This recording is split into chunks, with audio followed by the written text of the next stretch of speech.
continue. On a fait cette semaine, je vous rappelle. Votre priorité à tous, bien travailler votre hip-skate.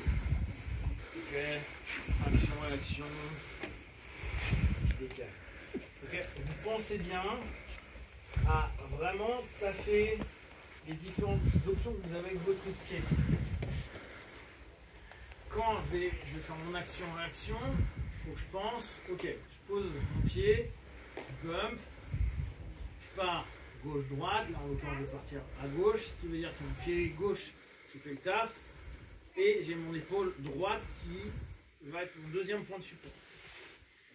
Il faut que vous voyez à peu près toutes les distances que vous pouvez prendre. Je peux partir très loin, en éloigné, je peux partir vraiment sur le côté, je peux être court, juste faire. Mon idée c'est vraiment de maîtriser mon hip-skate. Je suis dans la merde, mon est en train de faire quelque chose, n'importe quoi, le fait que je décale, regardez, ça va imposer à mon mou de changer quelque chose. Parce qu'il n'a plus les mêmes grips, il n'a plus la même pression sur moi, et moi je commence à créer de la mobilité, ce qui me permet d'avoir un taf. D'accord? Je peux revenir sur les deux là, après, etc. Mais mon travail, ça va être vraiment de maîtriser le hip-skate. Je suis dans la merde, un mec me contrôle. Votre priorité c'est le hip-skate. D'accord? Si le mec il est en 100 kills, on est là en 100 kills, bah là encore c'est du hip-skate.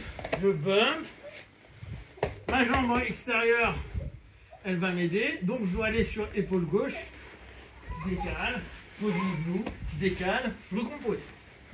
Ok? Le hip-skate vous allez le retrouver tout le temps.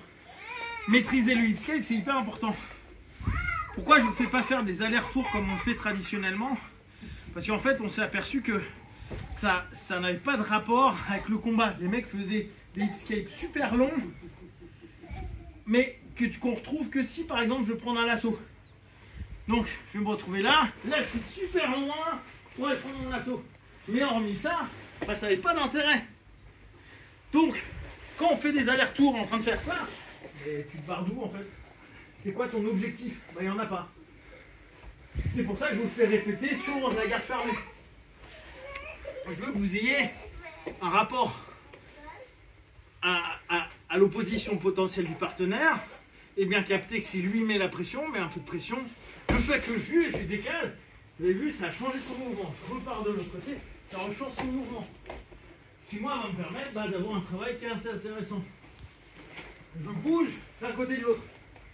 Votre jiu-jitsu, il doit être mobile. Même si vous êtes lourd, il doit être mobile.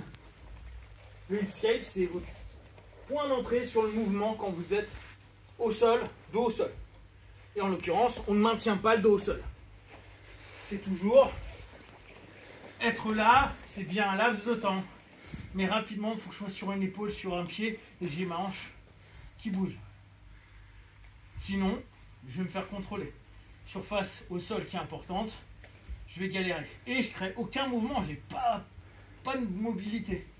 Dès que je commence un peu à bouger, bah là je commence à avoir de la mobilité d'un côté, de l'autre. Je retravaille, je peux aller de l'autre, je peux aller travailler, je peux aller faire plein de choses. D'accord? Donc, hip-skate pour les bébés. Ok. Et niveau 2, on reprend le premier sweep. Vous devez tous le maîtriser. Ça va être la floor. Donc, contrôle, toujours action-réaction du partenaire. Je viens saisir le bas ou je vais chercher directement le bas, ça dépend de vous. Là, je fais mon petit hip-skate assez court. L'élément clé, c'est ce pied. Ça, c'est ce qu'il y a d'important. L'autre reste pas très loin de sa jambe à lui. D'accord? Comme ça, j'ai un appui au sol. Je suis en contrôle bras. Je fais, grâce à ma jambe, un transfert de poids. Et en plus, hop, je cherche sur moi. Ce qui fait que ça allège cette jambe-là. Ça nous permet de capter qu'on a bien allégé la jambe. Là, pour lui, ça va être dur de revenir. Maintenant, je décale. Je reviens. J'insère 4 doigts. Je reviens. J'insiste sur le cross chokes. 4 doigts. Mon objectif. Tendre derrière. Je veux que vous tendiez derrière. Le reste, je m'en tape. Je veux que vous tendiez derrière. 1. J'insère. 2. Pour l'instant, on travaille le pouce. Et là, je vais tendre d'un côté, tendre de l'autre. J'ai même pas encore commencé factuellement mon croche chokes. J'ai juste tendu derrière. Le défaut qu'on a sur le croche chokes, c'est qu'on fait ça, on laisse du jeu là, on vient ici, et après on dit bon allez j'y vais. J'y vais, j'y vais. Et plus j'y vais, plus j'ouvre mes bras. Et en fait, bah, y a du jeu. Il faut que vous preniez l'arrière du gi, comme si vous étiez en train d'en faire une barre de fer. Et après, c'est comme si vous étiez en train de prendre un bâton comme ça et que vous êtes en train de serrer. Il n'y a pas de jeu derrière. S'il n'y a pas de jeu, quand je vais réduire bah, la pression au niveau des artères, elle va être sympa. Et nous, on a trop tendance à aller vite, on fait ça, et là, on tire tout. Sauf que là, il y a du jeu. Si par contre, je fais la même chose, mais je tire son guide d'un côté, je tire de l'autre, j'ai même pas besoin de descendre. Et il n'aime pas. D'accord? Donc, croche chokes, c'est hyper important. 4 doigts, pouce. Il y a d'autres manières. Hein. Mais ce qui m'intéresse, c'est tendre. Donc, j'ai tout inséré, je tends, je tends. Vous avez vu, j'ai même pas commencé, les gâteaux rouges. Et après on descend. Le troisième. Niveau 3. Donc là, pour ceux qui sont un peu plus habitués, soit les mains directement les deux grippes au niveau des bras, soit notre classique. Rappelez-vous quand je ne sais pas où mettre mes mains, un au niveau du col, un au niveau du bras. Toujours. Ok? Faut vraiment, dès que vous avez une galère, posture grip, mon grip c'est ça. Ça c'est la base. Vous allez le retrouver en garde, fermé. Vous allez le retrouver en butterfly. Vous allez le retrouver en mi-garde. Vous le retrouvez sur tous les mouvements de base. Ok? Donc, cette posture, vous ne pouvez pas faire d'erreur. Pas trop. Parce qu'après, il y a toujours des trucs qui peuvent être problématiques. Donc, on est là. Ce coup-ci, les gars, hip-skate qui va loin. Action, réaction. Je viens loin, je décale, j'en serre. Hop, je suis ici, je reviens, j'appuie.